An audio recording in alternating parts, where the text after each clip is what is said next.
When you find a situation where you need some inspiration, there's an open invitation. This could be a revelation, it's true. Well, For this video, we're going to just briefly talk about sharing your Google form, as well as a way to shorten the share out using Google URL shortener, bit.ly shorteners, or QR codes. And if you're saying, what, you're speaking another language, well, stick with this video. It's going to be awesome. And then we're also going to talk about the differences between the responses, either the summary of responses or looking on the spreadsheet. This should be a short, quick video, but hopefully a lot of new stuff for you. So I'm going to dive into my Google Forms 101 folder again.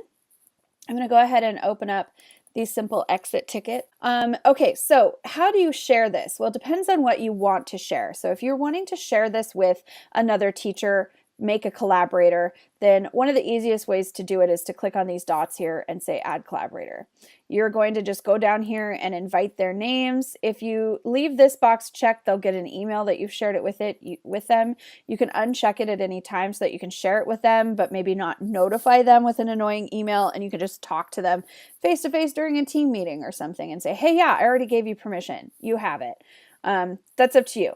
And at any time you can remove permissions or even switch and say they're an owner if you wanted to. So all of that is there in the add collaborators. Now, the other thing you can do is you can hit the send button here. When you hit the send button, you can automatically send an email straight from here. You can add collaborators from this position as well. I think one of the easiest things you can do is just grab the link to the form. Now, links to forms, as with all kind of Google products, become these huge URLs. You can click the box here to say shorten the URL, but it's still fairly long, and I'll show you what I mean in a minute. Now, at this point, I can copy. I can even press copy over here, and now I can potentially jump into my email and say, here is the form, right? And just paste the URL to it. I personally hate this kind of stuff in an email because you can always hyperlink it. So if you've seen other videos from me, then you know how to do this. If you don't, here is the quick tutorial. Highlight the word that you want to add the link to. You're going to go down here and click this insert hyperlink and just paste. Say okay, and now it looks nice instead of this ugly thing you have going here. So that is how to do a hyperlink. Now, another way that you could potentially share this out is to click on the eyeball and go into preview mode. Once you're in preview mode, this is what you want people to see. You don't want them to see the edited version, right? So this is what the students will see and fill out. So you can just go up to the URL up here at the top and copy that and go straight to your email. But again, look at how long that thing is, which is long and ugly. So again, you can do the hyperlink trick that I just showed you, or you could even shorten it more. So now I'm going to open up the Google URL shortener. I have this linked in the Canvas page, so don't fret. Just have that open in another tab like I have on mine. And what's cool about the URL shortener, it is a Google product, so it's going to be linked to your Google account, and it will save all of your URLs that you shorten, so you can see how many clicks you've had, and you can copy them again straight from here. So I'm going to paste that crazy link right here, and then I'm just going to say shorten the URL. All right, so this is my shortened URL. Look how even smaller it is compared to what we had before. So I can click the button here and say copy the URL and then say done. And again, I can jump into an email and paste that in, and it is smaller in comparison. Again, I like to do hyperlinks, so keep that in mind. You also can jump into an announcement on Canvas or an assignment on Canvas and say, here is a form, right? And just paste that in here. So, well, in this case, we probably want to do a link to a URL and paste it. Now, coincidentally, in Canvas, if you didn't know that this will work, the shortened key strokes for this, if you're a person that likes to do Command C to copy and Command V to paste, Command K is the insert hyperlink, and when you're doing that in Canvas, so we could say something like, students, please fill out this form. I'm going to highlight what I want, and then I'm going to do my shorten keystrokes, and I'm going to say Command K. This actually opens up an even better window for you to paste your URL. So I'm going to paste my URL. It shows the text that I want it to display. And then down here where it says target, if I click here where it says new window, then what that means is when they click on it, it's going to open a new tab over here instead of clicking out of Canvas and moving them somewhere else. So I really like doing that because I like my kids to always have a tab open to my Canvas course instead of having to go back and forth in the navigation. So it just makes it simple. I wanted to show you a quick and easy trick. You could either bookmark this, which you just click the star here, and that's what I have here, this little bookmark. Or you can add the extension, and right here I have the extension. So if you don't know the difference between these things that you've maybe seen on my videos so far, all of these down below the Google Omnibar, Google calls it the Omnibar because it does all the things. You no longer have to go to google.com. These are all of your bookmarks. Now, bookmarks are pretty much the same thing as your apps. So I'm going to go over here to the corner. It looks like a waffle. Google calls it the apps launcher. So when I click on that, it's going to come to this page that shows me all of my apps. Apps are very similar to bookmarks. And I'm going to ask that you possibly install this QR code generator in just a minute. But in order to install extensions are up here. And what extensions do is they do one thing really well, and they do that one thing on the tab that you're currently on. So when I go to my simple exit ticket, this is what I want to share out with my students. If I go over to the Google URL shortener extension, I'm going to click that, and it will shorten right away for me. I can hit copy, or I can even grab a QR code. So lots to see here with this QR shortener, and I'm going to show you how to install it. But right away, without having to go additionally to this page and do more clicks, I can just simply click on the tab that I'm at, click the extension, and grab it right away, which is pretty awesome. So how do you install that? Well, you can click to install straight from the Canvas course, or you can click and launch your apps from this corner button, go into the web store, and we're going to type Google URL shortener, and that is what you're going to install, this extension right here. You're just going to click the blue button, say add to Chrome.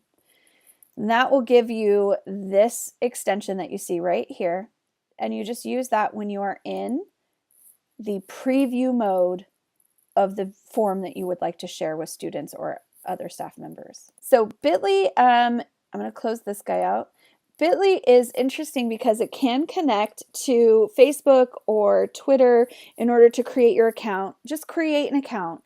And the reason you might use Bitly over the Google URL shortener is because it actually allows you to create a custom URL for that particular thing, which I find easier to type when people are telling me to navigate. So all I have to do is go to bit.ly.com. Again, the link is on the Canvas page, so just open up another tab. We're going to click here to create a bit link. We're going to paste our long URL, and it's going to create it for me. Now, right here in this box where it says customize, I could come down and I could say Carter exit ticket. Now, these are case sensitive. So the capital C, the capital E, the capital T have to be typed by students in order to get to this.